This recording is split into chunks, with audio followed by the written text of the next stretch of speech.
Your jump to freelance starts here. Welcome to the Jump Moment. What do you do when you're pursuing a dream that you believe in, but it doesn't look like it's going to happen as fast as it needs to? That was a piece of Jacob Dyke's story that he shares with us today in this episode of The Jump Moment. I first met Jacob a few weeks ago when he reached out to me on LinkedIn to connect. There were two things that jumped out to me in our initial conversation. Jacob is exceptional at what he does. That was the first thing that struck me. And the second thing that really jumped out to me was there's a real groundedness to the way that he approaches things. It's really easy to get caught up in the entrepreneur bro type of culture when you're talking about building a business or making the jump to freelance. But the reality is that the path to building your own business is often pretty mundane. I don't mean that there's not fear or uncertainty in the story. What I mean is that very rarely does somebody wake up one morning and say, this is the vision for what I want to build. And then they build it, and then they did it. They win the game of entrepreneurship. That's just not how the journey works. And I think Jacob's story is a really beautiful example of just continuing to move forward. I think that you will be encouraged after listening to Jacob's story. Jacob, thank you so much for taking some time to just have this conversation about your jump moment. I always love hearing where people came from and what they're doing. So let's start there. Let's start with today. What is it that you're doing right now in your business? Yeah, thanks, Matt. It's great to be here. So I am an executive coach for my business, Anchor Coaching. So I'm helping Christian entrepreneurs improve their productivity without burnout. That's great. So when, I have a business, obviously, and I see burnout sometimes. Fortunately, I have been through it in the past and can kind of see some of those signs. But what does that look like in terms of, coming in? Is it don't work so much, or what does that kind of process look like for you? Yeah, I think it starts with diagnosing what's causing the burnout, and a lot of people kind of get confused on what could actually bring that. Some people think it's like, oh, I'm working too much. Other people, it's not being aligned your vision to the actual work that you're doing. And so, is it that you're disconnected from a larger vision, or do you have a lack of restorative rhythms throughout the week that is making you exhausted by the end and then dreading your Mondays? Is it that you're not delegating properly? You're not focused. You're not as productive as you feel like you should be. And so there's a number of different ways that you can take a look at it, but it's taking the time to actually diagnose the problem, and then we can start taking action steps to prevent that. Yeah, that's great. Yeah, I appreciate that so much. Just we first connected, you reached out, and we're going to have like a networking call. Just, hey, you do coaching stuff, you do let's talk and get to know each other.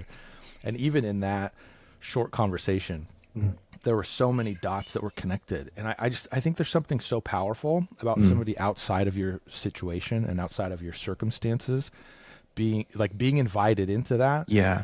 And you just, I was impressed. I've actually told a couple people, I was like, yeah, I met this random guy, and man, he just cut right through it. It was incredible. But I think there's something so powerful. Well, I guess one, you're good at what you do. Oh, but I appreciate that. I think that there is something really powerful about an outside voice, seeing into what you're doing. So I appreciate that a lot, because I feel that, I feel that kind of loneliness and isolation. Am I doing the right thing? I think I have good ideas. I don't know. Do I have good ideas? It's so easy to go around and around. So I love that. That's great. So has this been something that you've always wanted to do? Usually I'll ask what were you doing before this? But was this kind of the trajectory that you had for yourself? You woke up one day and you're like, man, I want to be coaching. What is kind of the lead up to what you're doing today look like? Yeah, no, there was, it took me a while to get to this point. In fact, I struggled quite a bit with understanding where I felt like God was calling me, and what is my purpose in this world, and all of those kind of questions. And I knew that I loved people and developing people and seeing people grow. So coming out of college, I thought I was going to be a high school football coach and a teacher.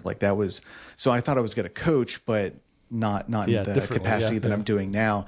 And so jumping into that, I realized that I did enjoy helping young men grow, in particular at that time, but there was a lot of parts of it that were really unsatisfying. And that led to a lot of angst and frustration and hurt in my own life of why can't I figure this out? Why is this not satisfying? I thought this was going to be my thing. And so I stumbled into a tech startup and into the world of entrepreneurship. And it was an unmitigated disaster. Just like, like there were things breaking all the time. It was just bananas, but I loved it. Like I loved every second of it, of building something from the ground up, creating something from nothing, and trying to develop something that was going to be significant and matter. And so that kind of propelled me into really looking into the world of entrepreneurship of, okay, there's something here. And a little side note and background, I always knew that I loved building things because I'm a huge Madden fan. And if anybody who hasn't played the Madden NFL game, I always used to trade away all of my good old players and then start from scratch and basically draft my entire team over the next several seasons and just build them from the ground up. So like that's always been my desire. And maybe that's just because I'm a Packers fan and we draft develop anyway. But so that kind of all of those kind of things launched me into exploring entrepreneurship. But from there, I still struggled with like, where am I? Like, where do I fit? Who am I? What are my skill sets? What am I going to do? And it wasn't until I had this critical moment of a friend encouraging me to go find a coach that things changed. So I met with a coach. I worked with him for 2.5 years. And for the first time in my life, I could sit down and say, this is the vision that I'm working towards. And now I can find the action steps that will actually bring me closer to that.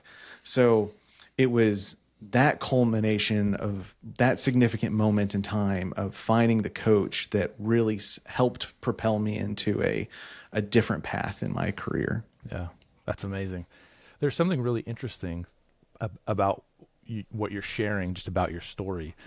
I think there's a notion that entrepreneurs are like, they wake up at 6 years old and they're like, I'm going to build an empire. And every decision in their life is like hyper focused towards that end. Right. I relate a ton to what you're saying. I mean, I'm on staff as a creative for 16 years at different churches. I have a brief stop at a nonprofit organization after that. I have no idea what I'm doing in my life. Like, I have skills that somebody can pay me to do, but there was no connection towards some larger mission that I was like, this is the problem that I want to solve. Yeah. So I would love to I just kind of call that out, I guess, because I think sometimes for people who are hesitant to make the jump, be it to freelance entrepreneurship, start their own thing, in some cases, even to leave their current job to go to another job, to be honest, there's this stuckness, but you'd mentioned a coach, was that sort of a catalytic thing for you mindset wise to be able to start even considering that as a pathway? It seems like some of that tech experience or that environment was also, an exposure. So what would you say, kind of looking back? Was it all of them, one of them? What was sort of that thing that exposed you to that idea? Yeah, when I was first introduced to coaching, I still wasn't considering it as a career option. It was just more of like, this is really beneficial to me. Like I'm trying to shape and form my vision. Yeah. And as I was loosely starting to craft it, I was starting to take steps into it and getting more information. But really what happened was I fell in love with the coaching process as it was doing work on me. And in particular, my coach was trained to use Christ in our coaching. So it was a integration of both business and faith within the coaching process that I was really aligned with. And what it did was it created a space for the Holy Spirit to speak to me. Like I was actually calm, and I had, and as you mentioned, that other person that could call out their observations, and I could see things from a different light. And so all of that just really made me fall in love with how transformative it could be. And so while I was seeing direct progress in my career and improvement and growth in my career, I also was inspired to go get trained by the same organization that he was. And so all of those things of seeing the transformation in my life, my work in entrepreneurship and startups and all kinds of other businesses, and then being trained led to this unique skill set and positioning that I felt like I could launch my own coaching business. That's great. I love it. Was there Was there a dream to do this? Like, just throughout your life, was doing your own thing, was that a high risk endeavor that only like those kind of people do? Or is that like, I mean, I don't know, maybe that Yeah, I sounds wanted to be interesting. a paleontologist. And then I wanted to be a CIA agent. And so no, it I love was, it. and then later on, a coach for, a sports team. So really this was something that developed over time. Although I still, especially later on, I really identified that I wanted to grow people. Like I wanted to see people develop and be their best selves. And as I found techniques and things to help me, in particular, because I was diagnosed as an adult with ADHD and realizing that struggle too. Like there were just all of these different things that I was grabbing and pulling into as resources that I could use and help other people be their best selves as I was trying to be my best self as well. Yeah, that's great. That's so cool. I always love these stories. Are always so fun. I feel a little bit selfish, honestly, having this podcast because I get to hear these awesome stories, and so I love it. So this backstory is super interesting to me. Kind of emerging over time. Like this is sort of the right next step for you. All of those kinds of things aligning. But what was that one thing? Was there that moment? Was it? Yeah. For some, it's I got laid off. For other people, it's like, oh man, I sat down at my desk. I'm like, I hate what I'm doing. What was that thing for you? Yeah. So, unfortunately it was a layoff. It was we were in the middle of that tech bubble. I had earlier in the year, we had our best quarter ever. Everything was working great. We were, rolling with it, revamped the hiring process. Like, man, things were really going well. At that time, I was a culture and engagement manager for a market research startup. And then by the end of the year, like all that revenue dried up. It was just things tanked. And so they had to let go of the entire leadership team. And I was a part of that. And so that moment of, okay, I've been doing all of this work. This was my favorite job I had ever had. There was a moment of despair of like, oh no, I have to go do this again.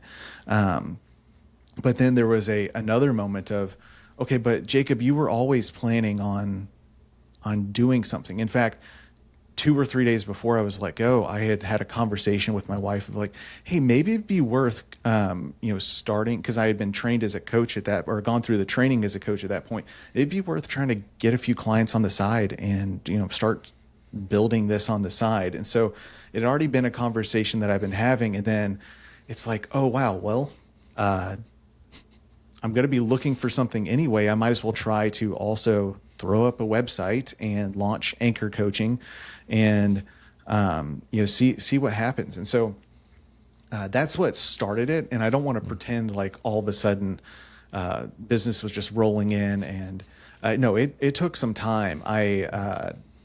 I ended up taking a job at Lowe's, a few months into, starting to launch it because I realized that this was something that I could make work, but I needed some help to extend the runway for my family to be able to do it. And so, working that part-time job in the evenings and weekends so that I had the middle of my day so I could, do all of the things. So the journey's was really hard, especially at the beginning, but the launching point was that I had the freedom or the time freedom and the permission of like, I had nothing else to lose. So I might as well try this thing. And I believe in myself. And I believe in many ways that it was, I could say that God propelled me into it. There were a number of other things going on at the same time, which is partially the inspiration for why I call my business anchor coaching. Earlier in the year, I really felt like I heard God say, cut the anchor. And the imagery that I felt like I had was that I was on a boat in the middle of a storm and that I needed to just trust God was going to place me where he needed me. He was going to, use the storms, so to speak, to shake up our family and place us in a different place. And he certainly did that. Not just with business, but, personal life, all kinds of things were going on at that time. So it was a very unique and strange launch point, at least in my mind. But if I had not had that, if I had not had the unrealistic optimism that I can make it work, I wouldn't be where I am today. Yeah, that's so good. There's something to me that's really fascinating about starting your own thing. When I was on staff at places, there was always this kind of like segmentation between my job and my home, and then it's like you have all these different silos in life, and there's something really it just breaks down all of those silos when you're building your own thing. And I just, as you're talking, I feel like our stories are at least conceptually similar in that I felt like I was pushed. I like your language a little bit better, but it wasn't a jump to freelance for me. It was a push into freelance for me. And I think there's something about kind of almost, reconciling is not really the right word, but it's like a bringing together of all of the different kind of fragmented pieces of life into this singular pursuit.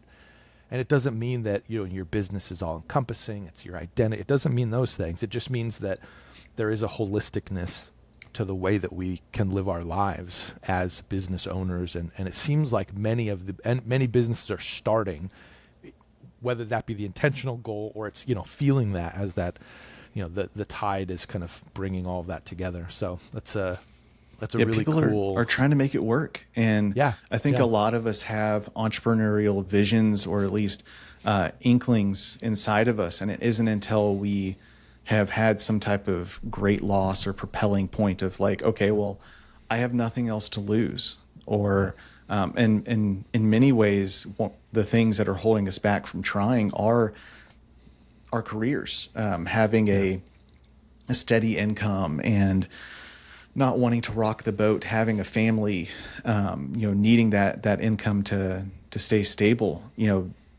and without those things, then it's like, okay, well, I have to make it work. And you just kind of start trying things until something happens. And so, in many ways, unfortunately, kind of the economic turmoil over the last 8 years or so has really led to quite a few entrepreneurs, which I think is a really powerful testament to entrepreneurs that are out there that are stepping into it.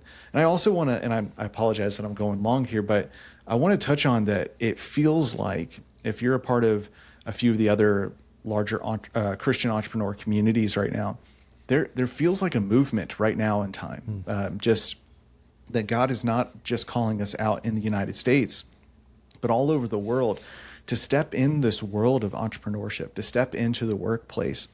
The number of things that are happening that just are so encouraging, that Christians are stepping in and having an impact through work in a way that they haven't had in several decades is really powerful. So I think that there's something going on beyond what we can tangibly see.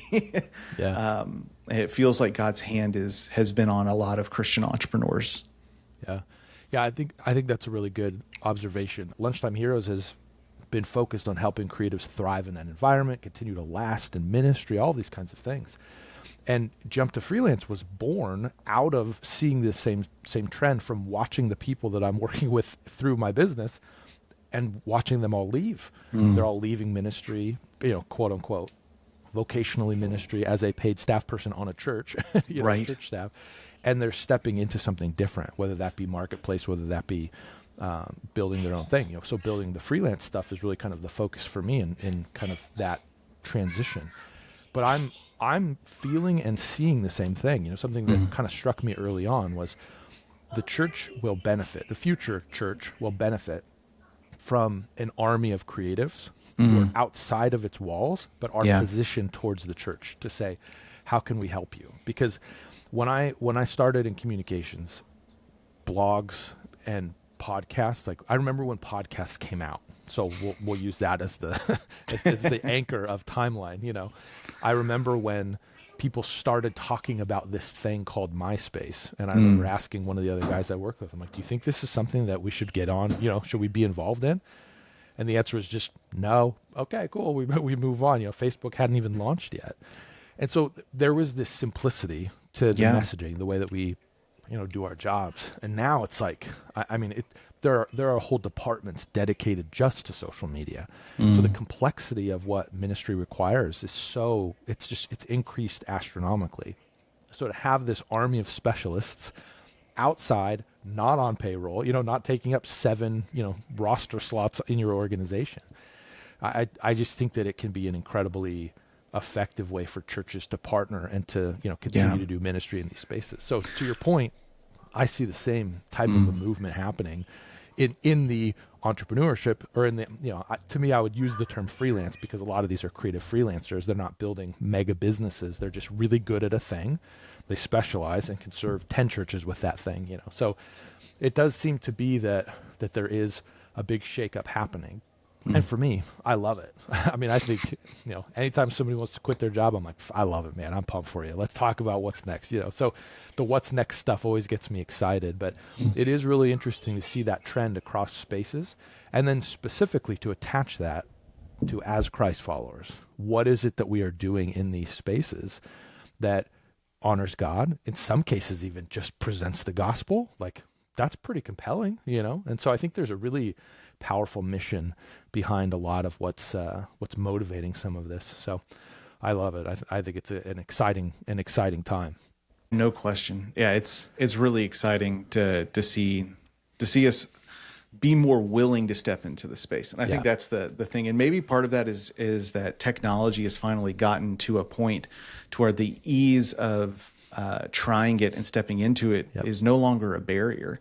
And so to your point, I think it's actually our responsibility as Christians to step into some of these spaces outside of the church, because the church will be left behind from this technological advancement. And, we need to be, at least understanding of what the world is going through. Like, what is their day-to-day life like, to actually be effective in, walking along someone who's hurting. Like, if you don't understand their reality, how can you do that? And so I think the technology piece, the willingness to step in there is a really important thing. Yeah. I always come from the perspective of missions when I think about this stuff. And I think if you're going to go try to reach an unreached people group, you start by learning their language, learning their culture, understanding the reality of their life, their day to day. And what we're witnessing in our, in the U.S. in particular, is a new language being spoken. People are living digital lives. They're living on social media. The amount of time they're investing in these platforms, it's all. So if we then come in as the church to say, well, you shouldn't be there. I mean, cool. I'm spending 8 hours a day there. So that's a really wide gap. It's going to make it more complicated for us to be able to minister effectively. Because it's like, well, you guys are just those non-digitals over there. And maybe that's the right lifestyle, not even judging, you know what I mean? But it is important for us to learn the language. And so, I think it's a really good call out, to kind of drive some of that. And then for some who are kind of on the fence here, I know for me, coming from an on staff at a church perspective, making the jump to freelance, it almost felt like I was like backsliding or like turning my back on the church or something. And it's taken me, I've been doing this for about 3.5 years now, and there are still these little pangs that come up. Man, should I just look for a job on a church staff? Like, should I be doing that? Not out of like, I need the paycheck, but more out of the, kind of the mission side of it, or the call as the Christ follower side of it. And so for those who are maybe in a position like that, I hope this is encouraging because it's like ministry is absolutely happening here. And it's not to devalue the ministry that's happening in the church. Great. But also, it's a kind of a but also situation. And so you very much can be stepping into ministry in the work that you're doing, building your own business as well. Yeah, there's the Bible's really clear, at least I believe that it is, that there is no compartmentalization. Your life belongs to Christ. So regardless of where God has placed you, you have the opportunity to serve him, because everything you do is a spiritual act of worship. And not to de-emphasize the work of a pastor, because it's incredibly important and hard work to do, but to devalue the work of a normal day-to-day person who's in their 9 to 5 job and trying to make ends meet for their family. Like, no, that work is worship too. You're providing, you're being faithful with God, with what God has placed in front of you. And so in the same way, maximizing your talents of, if you can go and build things and multiply these gifts that God has given you, then that's incredible too. And so I think that the best thing about the body of Christ is that there's so much that uniqueness within it that God has called you into, whether that's to be an entrepreneur or to be a freelancer, to be a pastor, to just, even walk simply and humbly of building a life for your family. All of those things are callings of God, or unique missions that you've been designed to do, which God prepared in advance for you to do. And so I think that it's, to me, it's encouraging that regardless of what stage in life that I'm in, that means I can step into that and feel content with where I'm at, because God is allowing me to do that work for His glory. And at the same time, I can keep an eye to the future with another eye on the hope in Christ, that I am anchored there and can now go try other things because I have visions, dreams, passions that God has laid on my heart to go serve or to go build. And that's all an act of worship too. Yeah, that's so good. Yeah, I love it.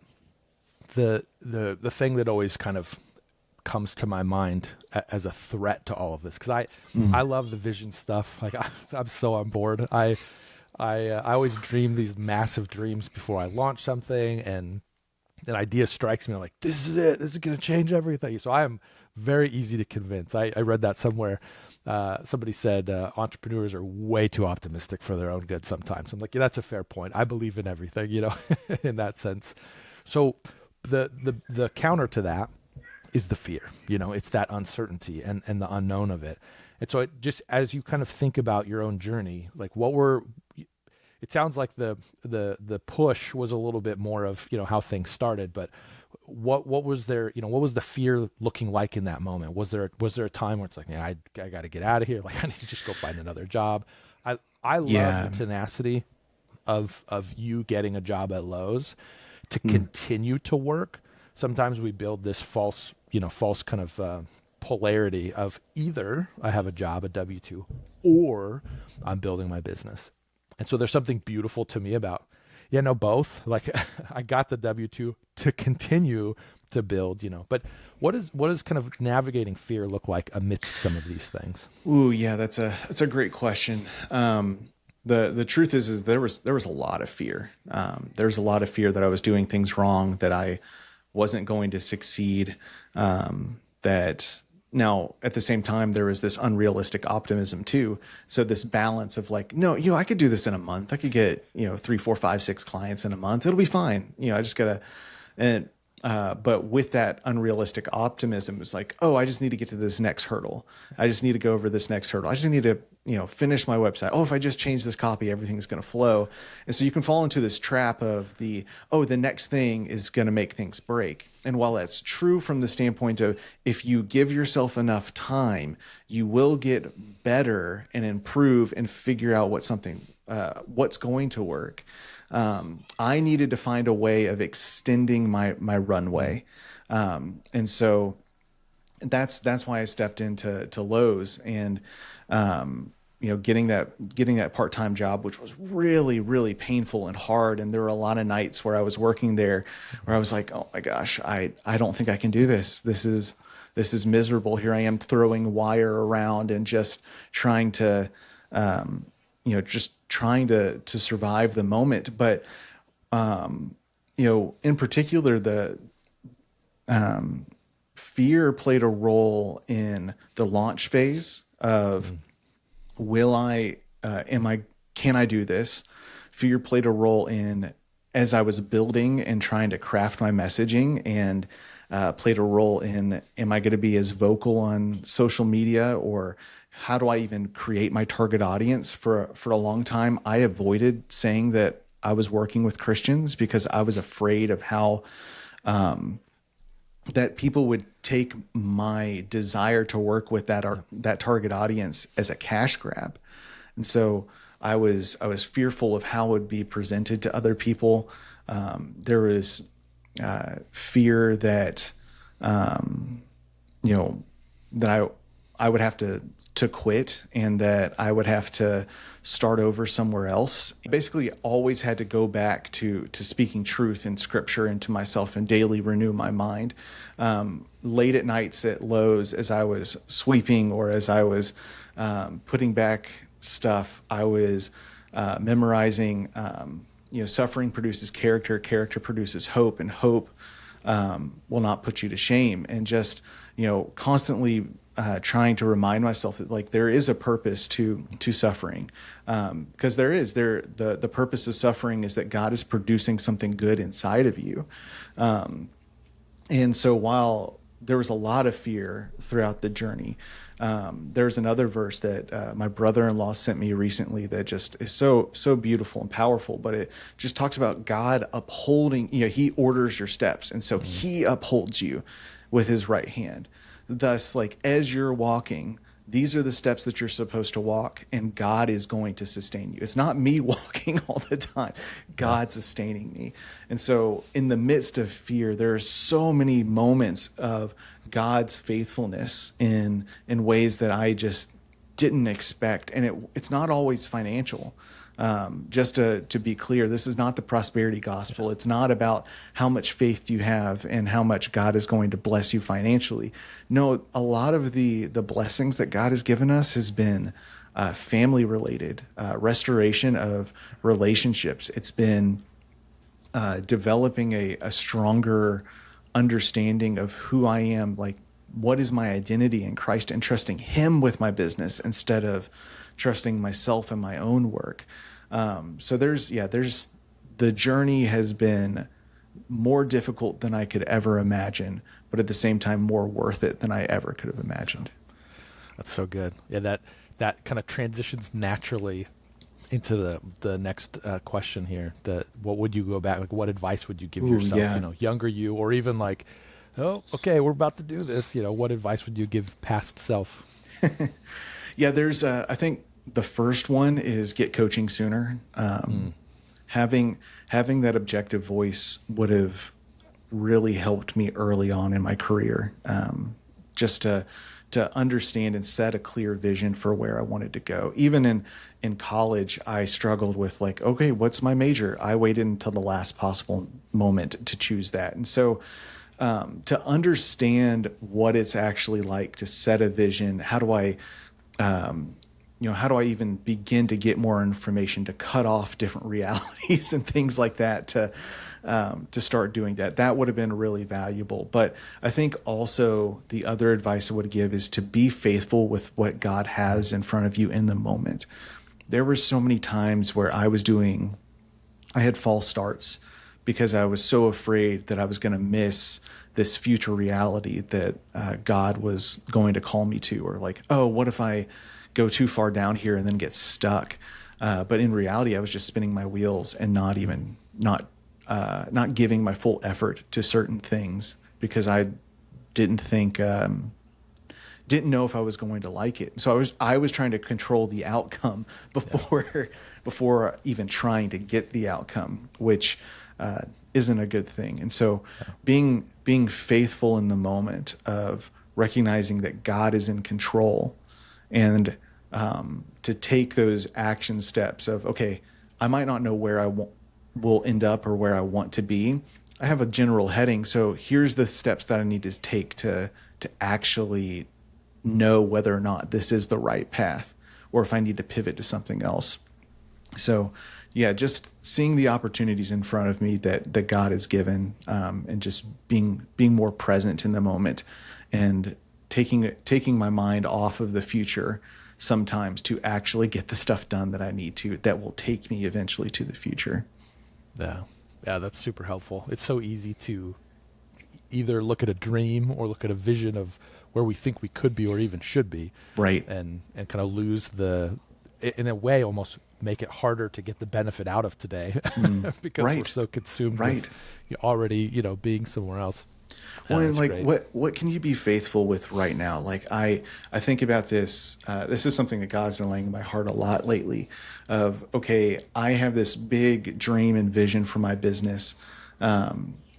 Seeing business ministries across the world being increased, and have these entrepreneurs with the resources to go and do that work, which is a powerful, really exciting vision to be a part of. And so sometimes I can place that importance, that vision, over spending time with my family, which, it's important to spend time on your work, but also to dedicate that time to being a good father, to being a good husband. I think about, what are the intentional relationships that I need to have right now? Where are the places that I should step in and be more engaged in the present moment. And it doesn't mean that I'm avoiding my future reality or not building towards it. But I can schedule and be more intentional with the work that I'm doing right now during the right times. And then I can also be intentional and schedule the things that are around me, and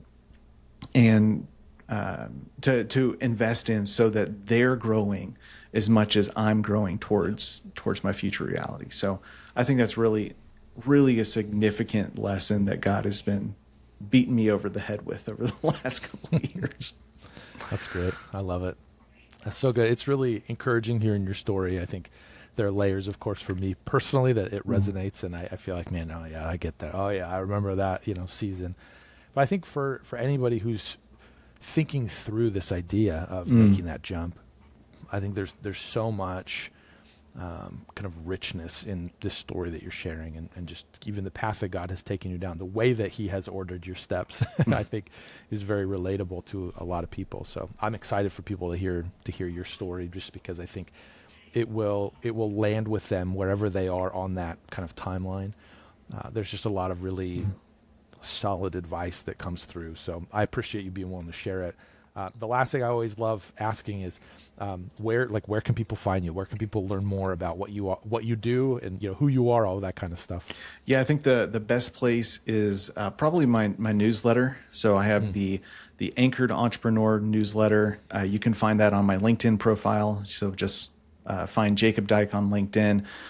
Click the link to subscribe to the newsletter. But there's a lot of just practical advice and tips of how to improve your productivity without burnout, and keeping Christ in mind as you do that. That's awesome. And then I'll have a link to that in the show notes as well, so they can find that easily. But awesome. Jacob, thank you for taking the time. I really appreciate our conversation. Yeah, thanks, Matt. It's great to be here, and always just an awesome time to spend with you. You're an incredible person, great vision, hard worker, dedicated. I just want to shout you out, and really appreciate you having the willingness to have these conversations with other entrepreneurs as well. I appreciate it. I mean, that definitely qualifies you for an invite back for sure. So I appreciate it. That's the end goal, right? Just to come back.